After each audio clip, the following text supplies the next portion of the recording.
राधे राधे। कल हमने कार्तिक मास का 32वां अध्याय सुना था। आज हम कार्तिक मास का 33वां अध्याय सुनेंगे। श्री सूत जी बोले, इस कथा को श्री कृष्णचंद्र जी ने अपनी अत्यंत प्यारी सत्यभामा को सुनाकर स्वयं संध्या करने के लिए राजभवन में गए। ऐसे महात्म्य से युक्त संपूर्ण पाप विनाशक विष्णु भगवान को अतिशय प्रिय तथा भुक्ति मुक्ति प्रदान करने वाला कार्तिक मास कहा गया है।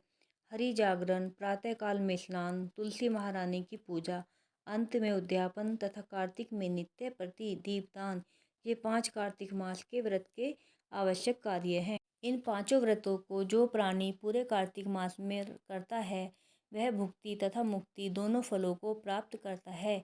ऋषिगणों ने कहा, विष्णु भगवान का प्रिय, अधिक फल को देने वाला, शरीर के रोम रोम को प्रसन्न रखने वाला इतिहास पूर्वक कार्तिक मास का विचित्र महात्म्य आपने कहा।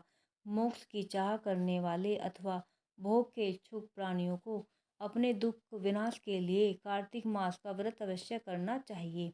जैसा आपने कहा कि यदि कार्तिक व्रती किसी संकट में फंस गया हो या किसी भयानक स्थान अथवा जंगल में रहे या रोग हो जाए तो कार्तिक का व्रत किस प्रकार करे, क्योंकि अतिशय फल देने वाले इस व्रत को किसी प्रकार भी नहीं छोड़ना चाहिए। सूत जी ने उत्तर दिया, विपत्ति पड़ जाने पर भी धीरता के साथ शिव तथा विष्णु भगवान के मंदिर में जागरण अवश्य करें। इन मंदिर के न रहने पर किसी भी देवता का मंदिर हो उसमें जागरण करें। गहन जंगल में अथवा किसी प्रकार की आपत्ति आ जाने पर पीपल के वृक्ष के नीचे अथवा तुलसी के वन में जागरण करें। विष्णु भगवान के पास विष्णु के निमित्त कीर्तन करें।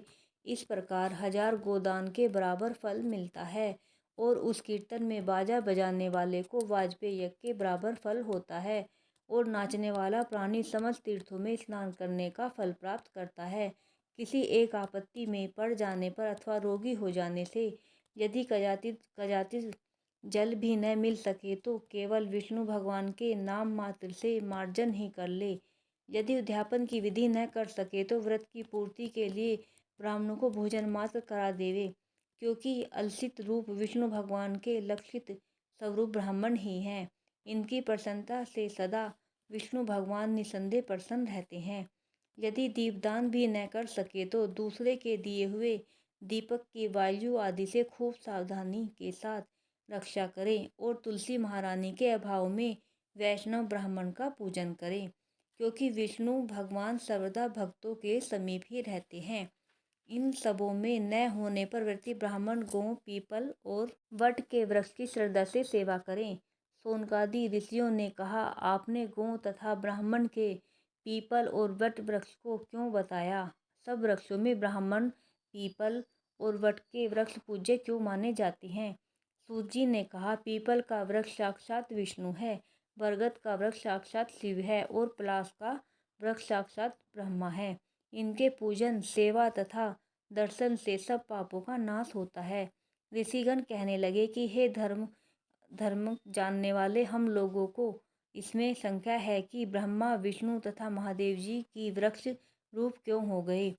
आप कृपा करके कहिए। सूत जी ने कहा कि प्राचीन काल में किसी समय श्री शिव जी और पार्वती जी किसी एकांत स्थान में भोग विलास कर रहे थे।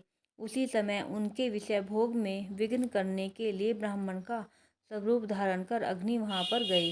भोग विलास से आनंद का नाश हो जाने के कारण क्रोध से कांपती हुई पार्वती ने समस्त देवताओं को शाप दिया। पार्वती ने कहा, हे देवताओं, विषय सुख को कीट पतंग आदि भी जानते हैं, उसमें आप लोगों ने देवता होकर विघ्न किया है, इसलिए आप सब वृक्ष हो जाएं। सूत जी ने कहा, इस प्रकार क्रोधित पार्वती जी के शाप देने से सब देवता वृक्ष हो गए। इसी कारण विष्णु भगवान तथा शिव जी दोनों पीपल और वट हो गए। विष्णु का शनिदेव के साथ योग होने के कारण शनिवार के दिन पीपल के वृक्ष का स्पर्श करना चाहिए और किसी दिन नहीं। राधे राधे।